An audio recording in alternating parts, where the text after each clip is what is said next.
ఈ దుఃఖములు, ఈ కష్టములు, ఈ బాధలు భగవంతుడు ఇస్తున్నాడా? The misery and the worry and the anxiety are the gifts of God? కాదు కాదు. No.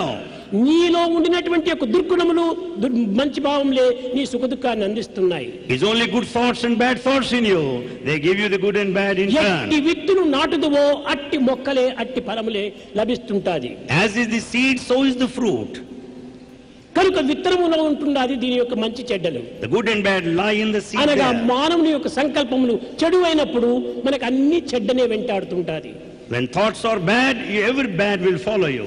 మన మనసు లోపల మంచి కలిగినప్పుడు అన్ని మనకు మంచియే లభిస్తుంటాయి. If you entertain good thoughts, you will have good things in turn. కానీ ఈ సత్యాన్ని గుర్తించుకోలేనటువంటి యొక్క అమాయకులు భగవంతుని విమర్శిస్తుంటారు.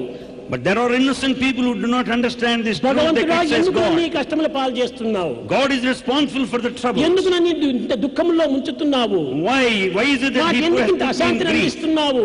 Why has He made me restless? ఇది భగవంతుడు ఏనాడు అందించటం కాదు. They are not from God anyway. భగవంతుడు సాక్షిభూతుడు, God is witness. కర్మ ఫలప్రదాత. He gives you the నీవు result of చేసిన your దాన్ని actions. నీకు అందిస్తుంటాడు. He gives you the consequence of your actions. కష్టములకు దుఃఖములకు తాను ఏమాత్రము బాధ్యుడు కాడు. He is not responsible for your worries and problems.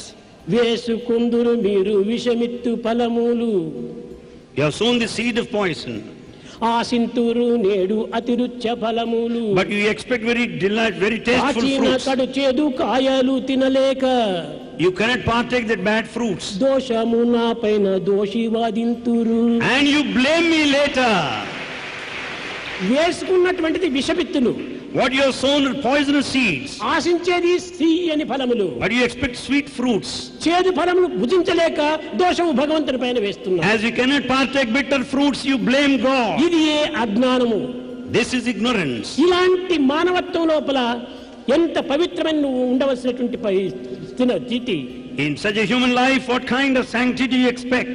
కనుక మొట్టమొదట మనము సద్గుణములను, సదాచారములను లోపల ప్రవేశింపచేసుకోవాలి. Therefore, we should entertain good thoughts and good feelings.